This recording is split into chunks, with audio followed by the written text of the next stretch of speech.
मुख्यमंत्री अरविंद केजरीवाल क्या कह रहे हैं? 2023 के अंत तक हमारे पास उम्मीद है कि 1900 इलेक्ट्रिक बसेस सड़कों पे आ जाएंगी। 800 बसेस के साथ दिल्ली देश का सब शहर हो गया सबसे ज़्यादा बसों वाला, और 1900 बसेस आने के बाद दुनिया के चुनिंदा शहरों में, मैं ये नहीं कहूँगा कि दुनिया के में सबसे ज़्यादा होंगी, पर दुनिया के उन चुनिंदा शहरों में दिल्ली का नाम आएगा जहाँ पे काफ़ी इलेक्ट्रिक बसेस चलती हैं। और 1900 बसेस आने के बाद हर साल हम 1.07 lakh tons of carbon dioxide बचा पाएंगे। जैसा मैं पहले कई बार बोल चुका हूँ कि 2025 तक का हमारा लक्ष्य है। दिसंबर 2025 तक टोटल दिल्ली की सड़कों पे 10,480 बसें होंगी, जिसमें से 80% बसेस 8,280 बसेस इलेक्ट्रिक बसेस होंगे।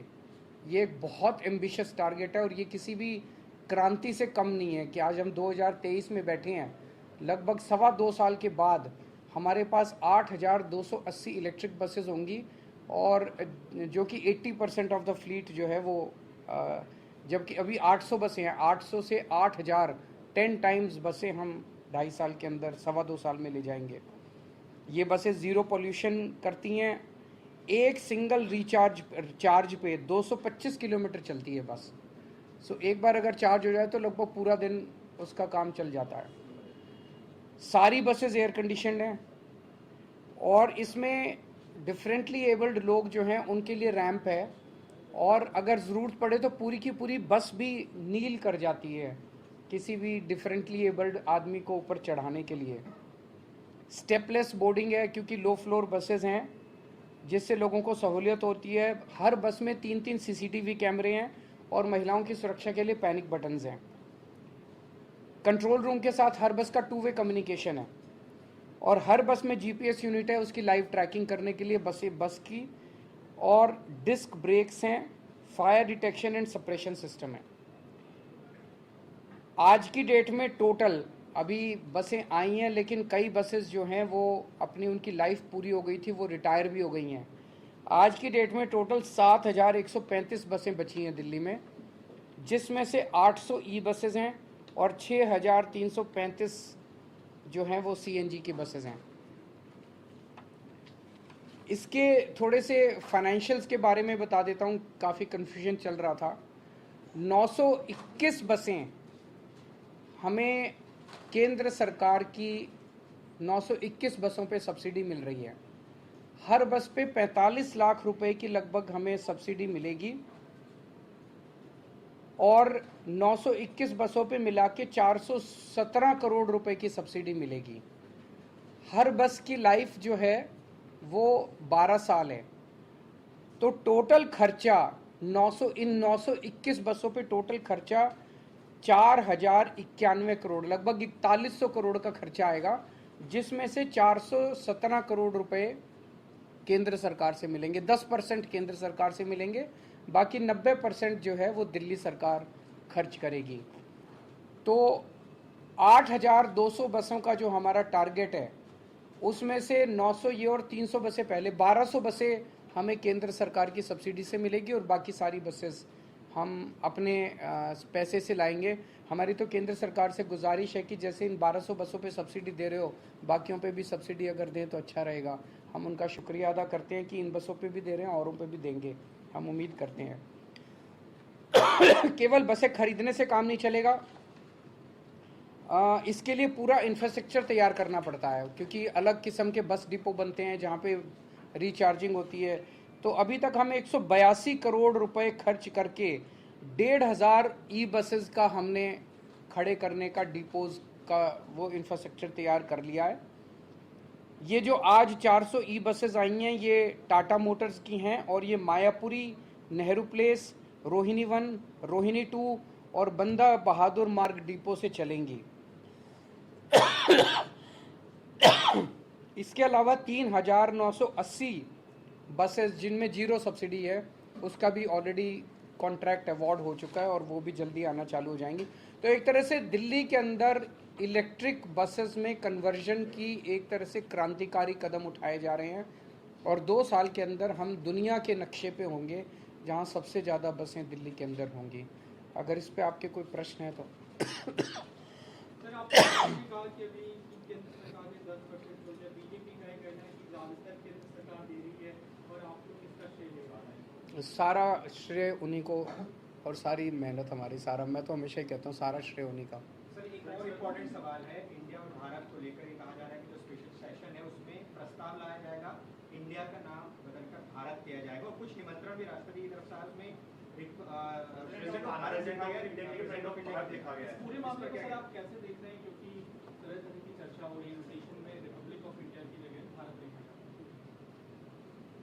है। देखिए, मेरे को पास कोई आधिकारिक सूचना नहीं है इस बारे में कि ऐसा वो करने जा रहे हैं, लेकिन जैसा आप लोग बता रहे हैं ऐसी उड़ती उड़ती हवा सुनी है। ऐसा क्यों किया जा रहा है? ऐसा कहा जा रहा है, इसलिए किया जा रहा है क्योंकि इंडिया नाम का कई सारी पार्टियों का एक अलायंस बना है जिसका नाम इंडिया है। तो अगर किसी पार्टियों का अलायंस इंडिया बन जाता है तो वो देश का नाम बदल देंगे। देश तो 140 करोड़ लोगों का है, किसी एक पार्टी का देश थोड़ी है। कल मान लीजिए इस इंडिया अलायंस ने अपना नाम बदल के भारत रख लिया, तो फिर भारत भी बदल देंगे। फिर क्या भारत का नाम बीजेपी रखेंगे या भारत का नाम फिर क्या रखेंगे? मान लो इंडिया अलायंस ने कल एक मीटिंग करके अपना नाम इंडिया से बदल के भारत रख लिया, तो क्या ये फिर भारत का नाम भारत बदल देंगे? ये क्या मजाक है?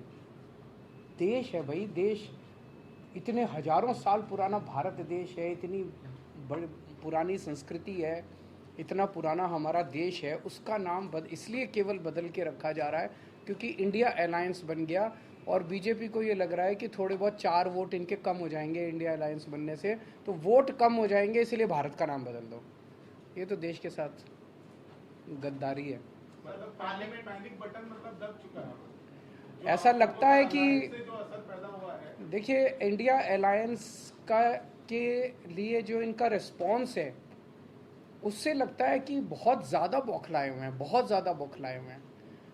जिस दिन इंडिया अलायंस आया था उस दिन उन्होंने एक शगुफा छोड़ दिया, 1 नेशन 1 इलेक्शन करेंगे, डाइवर्ट करने के लिए टेंशन। 1 नेशन 1 इलेक्शन कैसे कर सकते हैं?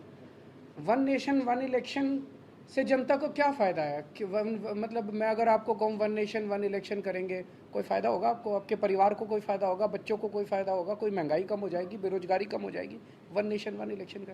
1 नेशन 1 इलेक्शन का बस एक ही फ़ायदा है, अभी ये इनको हर 6-6 महीने में जनता के बीच में जाके जनता के कुछ काम करने पड़ते हैं। फिर ये 5 साल में एक बार शक्ल दिखाएंगे, 5 साल पूरी दुनिया घूमेंगे, फिर 5 साल में एक बार शक्ल दिखाने आएंगे। मैं चैलेंज करता हूं, अगर 1 नेशन 1 इलेक्शन हो गया तो अगले चुनाव के पहले 5,000 रुपये का सिलेंडर मिलेगा और अगली बार फिर ये 5,000 सिलेंडर करके और कहेंगे 200 रुपये कम कर दिए सिलेंडर के।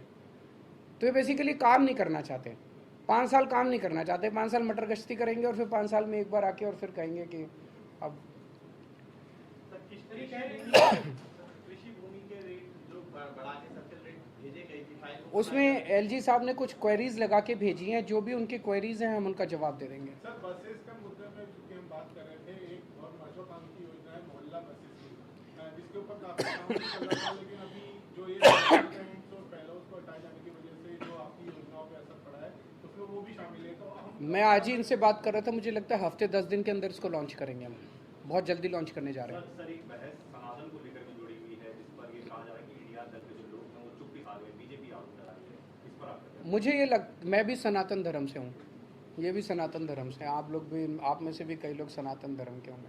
मुझे लगता है हमें एक दूसरे के धर्म की इज्जत करनी चाहिए। एक दूसरे के धर्म के खिलाफ बोलना अच्छी बात नहीं है, गलत बात है।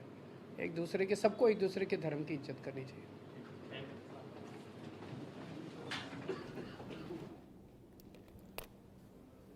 दिल्ली के मुख्यमंत्री अरविंद केजरीवाल संबोधन दे रहे थे, सभी मुद्दों पर खुलकर बोले। इलेक्ट्रिक बसें, 400 इलेक्ट्रिक बसों को आज हरी झंडी दिखाई गई और उन इलेक्ट्रिक बसों को हरी झंडी दिखाने के मौके पर उन्होंने आगे का रोड मैप बताया। 8,000 बसें दिल्ली में चलाई जाएंगी। इंडिया का नाम भारत लिखे जाने पर भी खुलकर बोले।